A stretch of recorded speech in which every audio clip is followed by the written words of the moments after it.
எக்மூர் வீராசாமி தெருவைச் சேர்ந்தவர் நரேஷ். கோடை விடுமுறையை கழிக்க தனது மனைவி, குழந்தை என குடும்பத்துடன் கொடைக்கானலுக்கு காரில் சென்றுள்ளனர். காரை நரேஷ் ஓட்டி வந்துள்ளார்.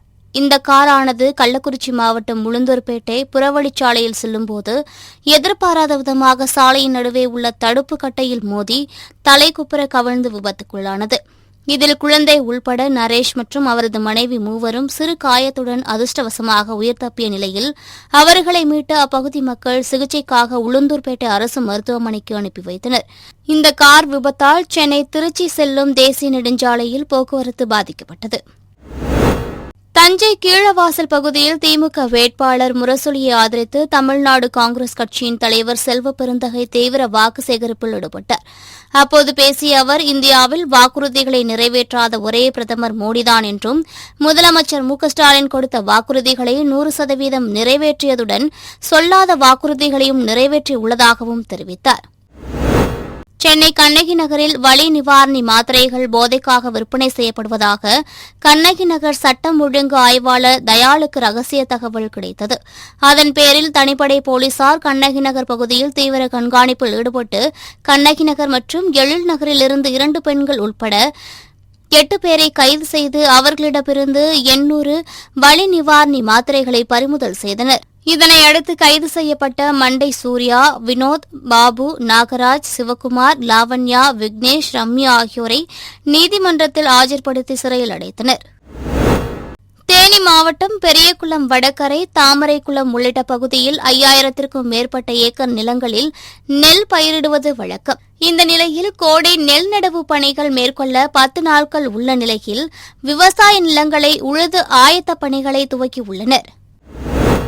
விருதுநகர் நாடாளுமன்ற தொகுதியில் இந்தியா கூட்டணி சார்பில் போட்டியிடும் காங்கிரஸ் வேட்பாளர் மாணிக்க தாக்கூருக்கு ஆதரவாக கூட்டணி கட்சியினர் வாக்கு சேகரிப்பில் ஈடுபட்டு வருகின்றனர். இந்நிலையில் மக்கள் நீதி மய்யத்தின் மத்திய மாவட்ட செயலாளர் காளிதாஸ் தலைமையில் விருதுநகர் நாடாளுமன்ற தொகுதியில் போட்டியிடும் காங்கிரஸ் கட்சி வேட்பாளர் மாணிக்கம் தாக்கூரை ஆதரித்து விருதுநகர் ரயில் நிலையம் முன்பு உள்ள காந்தி சிலைக்கு மாலை அணிவித்து மரியாதை செலுத்திய பின்பு இருசக்கர வாகனத்தில் ஊர்வலமாக சென்று வாக்கு சேகரிக்கப்பட்டது. தமிழகத்தில் வரும் 19ஆம் தேதி மக்களவைத் தேர்தல் நடைபெறவுள்ளது. இந்நிலையில் சிவகங்கை தாலுகா அலுவலகத்தில் வேட்பாளர்களின் புகைப்படம், சின்னம் ஆகியவற்றை வாக்குப்பதிவு இயந்திரத்தில் வேட்பாளர்களின் முகவர்கள் முன்னிலையில் பொருத்தும் பணி தீவிரமாக நடைபெற்று வருகிறது. இதனைத் தொடர்ந்து ஏப்ரல் 18ஆம் தேதி மாலை வாக்குச்சாவடி மையங்களுக்கு தயார் செய்யப்பட்ட வாக்குப்பதிவு இயந்திரங்கள் அனுப்பப்பட்டு அன்று நள்ளிரவே தேர்தல் அதிகாரிகளால் வாக்கு இயந்திரங்கள் சரிபார்க்கப்பட்டு மறுநாள் ஏப்ரல் 19ஆம் தேதி காலை அன்று வாக்குப்பதிவு நடைபெறவுள்ளது. மக்களவைத் தேர்தலுக்கான வாக்குப்பதிவு தமிழ்நாட்டில் வரும் 19ஆம் தேதி நடைபெறவுள்ளது. இதில் தருமபுரி மக்களவைத் தொகுதியில் 24 வேட்பாளர்கள் போட்டியிடுகின்றனர்.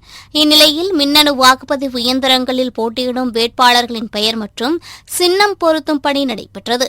பின்னர் இந்த வாக்குப்பதிவு இயந்திரங்கள் போலீஸ் பாதுகாப்புடன் சிசிடிவி கேமரா பொருத்தப்பட்டுள்ள அறையில் வைத்து பூட்டி சீல் வைக்கப்பட்டது.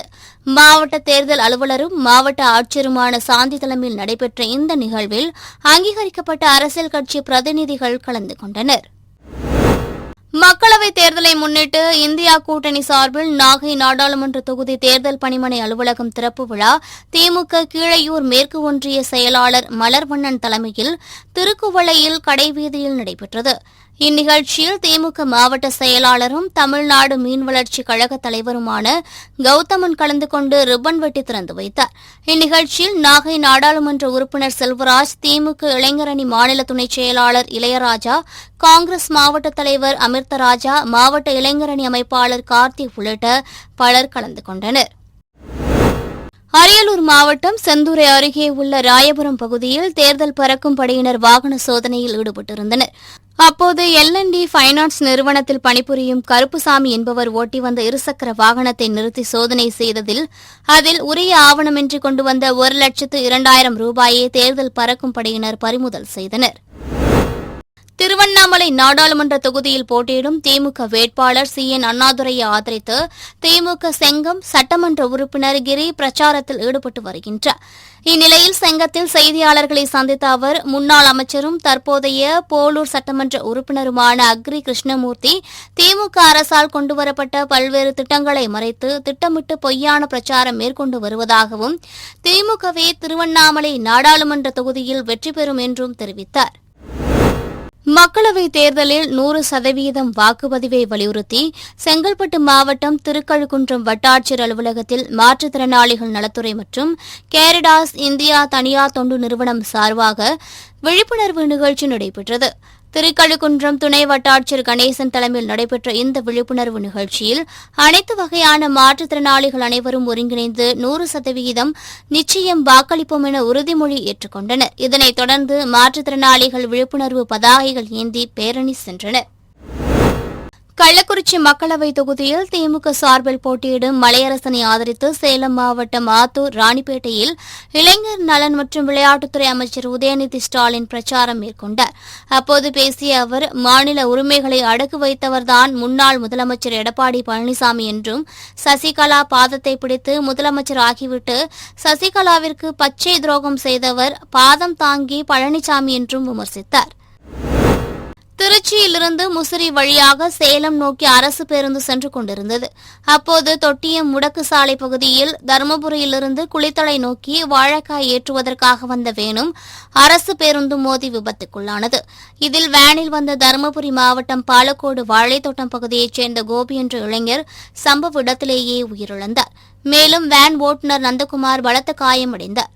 இதனையடுத்து தகவல் அறிந்த தொட்டியம் காவல்துறையினர் சம்பவ இடத்திற்கு சென்று காயமடைந்த நந்தகுமாரை மீட்டு நாமக்கல் தனியார் மருத்துவமனையில் சிகிச்சைக்காக சேர்த்தனர்.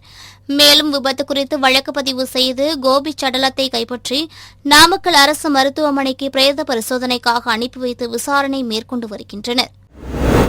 விருதுநகர் நாடாளுமன்ற தொகுதியில் போட்டியிடும் காங்கிரஸ் வேட்பாளர் மாணிக்கம் தாக்கூருக்கு ஆதரவாக இந்தியா கூட்டணி நிர்வாகிகள் தீவிர வாக்கு சேகரிப்பில் ஈடுபட்டு வருகின்றனர். அந்த வகையில் முன்னாள் நகர்மன்ற தலைவர் சிவபிரகாசம் தலைமையில் இந்தியா கூட்டணி நிர்வாகிகள் நெசவாளர் காலனி, அன்பு நகர், வீரலட்சுமி நகர், சத்யவாணி, முத்துநகர் காலனி உள்ளிட்ட பகுதிகளில் வீதி வீதியாக சென்று விசைத்தறி தொழிலாளர்கள், அரசு ஊழியர்கள், கடை வியாபாரிகள், கட்டட தொழிலாளிகள், கூலி தொழிலாளர்கள் ஆகியோரை நேரில் சந்தித்து துண்டு பிரசுரங்கள் வழங்கி கைச்சின்னத்திற்கு வாக்குகள் சேகரித்தனர். திருவள்ளூர் மாவட்டம் ஆவடி அடுத்த அயப்பாக்கம் வீட்டு வசதி வாரியம் மற்றும் கிராமப்புற பகுதியில் வாக்கு சேகரிக்க வந்த ஸ்ரீபெரும்புத்தூர் நாடாளுமன்ற திமுக வேட்பாளர் TR பாலுவிற்கு திமுக கூட்டணி கட்சியான விடுதலை சிறுத்தைகள் கட்சியினர் வெள்ளி வாளை பரிசாக கொடுத்து வரவேற்றனர். மேலும் 10க்கும் மேற்பட்ட பெண்கள் பிரம்மாண்டமாக ஆரத்தி எடுத்தும் வேட்பாளருக்கு மாலை அணிவித்தும் வரவேற்பு அளித்தனர். இதனைத் தொடர்ந்து பொதுமக்களிடம் உரையாற்றிய வேட்பாளர் TR பாலு தனது அரசியல் அனுபவத்தை நகைச்சுவை உணர்வோடு எடுத்துக் கூறி வாக்கு சேகரித்தார். மயிலாடுதுறை மாவட்டம் சீர்காழி அடுத்த வைத்தீஸ்வரன் கோயிலில் இந்திய கூட்டணியின் சார்பில் மயிலாடுதுறை மக்களவைத் தொகுதியில் போட்டியிடும் காங்கிரஸ் வேட்பாளர் சுதாவை ஆதரித்து இந்திய கம்யூனிஸ்ட் கட்சியின் மாவட்ட செயலாளர் சீனிவாசன் தலைமையில் பொதுக்கூட்டம் நடைபெற்றது. இக்கூட்டத்தில் இந்திய கம்யூனிஸ்ட் கட்சியின் மாநில செயலாளர் முத்தரசன் சிறப்பு அழைப்பாளராக கலந்து கொண்டு கைச்சின்னத்திற்கு வாக்கு கேட்டு பேசினார். அப்போது பேசிய அவர், வெள்ளையர்களை வெளியேறுவதற்கு மக்கள் எப்படி அணிதிரண்டு நின்றார்களோ அதேபோல் மோடி ஆட்சி அகற்ற நமது அணியில் திரண்டு நிற்கிறார்கள் என்று தெரிவித்தார். நீலகிரி மாவட்டம் உதகை படகு இல்லத்திற்கு ஏராளமான சுற்றுலாப் பயணிகள் வருகை புரிந்து படகு இல்ல ஏரியில் படகு சவாரி செய்து மகிழ்ந்து வருகின்றனர். இந்நிலையில் ஆண்டுதோறும் படகு இல்லத்திற்கு வரும் சுற்றுலா பயணிகளின் எண்ணிக்கை அதிகரித்து வரும் நிலையில் சுற்றுலா பயணிகளை கவரும் வகையில் சுற்றுலாத்துறை சார்பில் தனியார் பங்களிப்புடன் பல கோடி ரூபாய் மதிப்பில் படகு இல்லத்தில் தொங்கு பாலம், சைக்கிளிங் உள்ளிட்ட பல்வேறு சாகச விளையாட்டுகள் அமைக்கும் பணிகள் தீவிரமாக நடைபெற்று வருகிறது. நாடாளுமன்ற தேர்தல் நெருங்கி வரும் நிலையில் திருவாரூர் சட்டமன்ற தொகுதிக்குட்பட்ட 308 வாக்குச்சாவடிகளின் மின்னணு வாக்குப்பதிவு எந்திரத்தில் வேட்பாளர்களின் பெயர், சின்னம், புகைப்படம், கட்சியின் பெயர் அச்சடிக்கப்பட்ட சீட்டுகள் பொருத்தும் பணியினை மண்டல அலுவலர்கள் மேற்கொண்டனர். இதில் அனுமதி பெறப்பட்ட வேட்பாளர்களின் முகவர்கள் கலந்து கொண்டனர். இந்நிலையில் மின்னணு வாக்குப்பதிவு எந்திரத்தில் சின்னம், புகைப்படம் பொருத்தும் பணியினை திருவாரூர் மாவட்ட ஆட்சியரும் மாவட்ட தேர்தல் அலுவலருமான சாருஸ்ரீ பார்வையிட்டார். ஆட்டிசம் ஸ்பெக்ட்ரம் என்ற குறைபாட்டால் பாதிக்கப்பட்ட அரவிந்த்குமார் என்பவர் தட்டச்சு மூலம் மட்டுமே தனது உணர்வை வெளிப்படுத்தி வந்த நிலையில் தனது விடாமுயற்சியினால் சென்னை அண்ணா நகரில் உள்ள டவர்ஸ் கிளப்பில் த புக் ஆஃப் ஹோப் என்னும் புத்தகத்தை வெளியிட்டார். இந்நிகழ்ச்சியில் டாக்டர் ஸ்ரீனிவாசன், டாக்டர் சுப்பிரமணியம், ஸ்ரீமதி உஷா உள்ளிட்ட முக்கிய பிரமுகர்கள் கலந்து கொண்டு சிறப்பித்தனர். நானும் சுப்ரியான்றவங்களும் குருகுலம்ன்ற ஒரு ஆர்கனைசேஷன் ரன் பண்ணுறோம். இது 5 வருஷம் ஆயிடுத்து.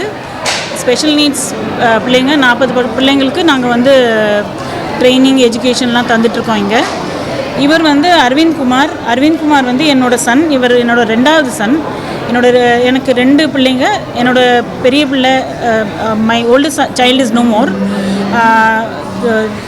this child he is 27 years old. அவர் பிறந்து 3 வயசு வரையில் கொஞ்சம் பேசிகிட்டு இருந்தார். அதுக்கப்புறமா பேச்செல்லாம் நின்று போச்சு. ஸ்லோவாக வந்து அது ஸ்டாப் ஆகிடுது. அதுக்கப்புறம் எப்படி அவரை கம்யூனிகேட் பண்ணுறதுன்ற ஒரு விஷயம் வந்தோடனே நான் வந்து I tried many methods and then அவருக்கு டைப்பிங் சொல்லிக் கொடுக்க ஆரம்பித்தேன். நான் அவரை கூட கம்யூனிகேட் பண்ணுறதுக்கோசரம் நான் வந்து டைப்பிங் அவருக்கு சொல்லிக் கொடுக்க ஆரம்பித்தேன். அதுக்கப்புறம் அவர் ஒரு 5 வயசுலேருந்து அவருடைய தாட்ஸ், அவர் என்னென்ன நினைக்கிறாரோ அதெல்லாம் வந்து ஒரு சென்டென்ஸ் மூலியமாகவோ இல்லை வேர்ட்ஸ் மூலியமாகவோ அவர் வந்து டைப் பண்ணி கன்வே பண்ணிகிட்டு இருந்தார். அவர் அந்த 5 இயர்ஸ்லேருந்து அவர் 2019 வரையில் என்னென்ன டைப் பண்ணாரோ அதெல்லாம் வந்து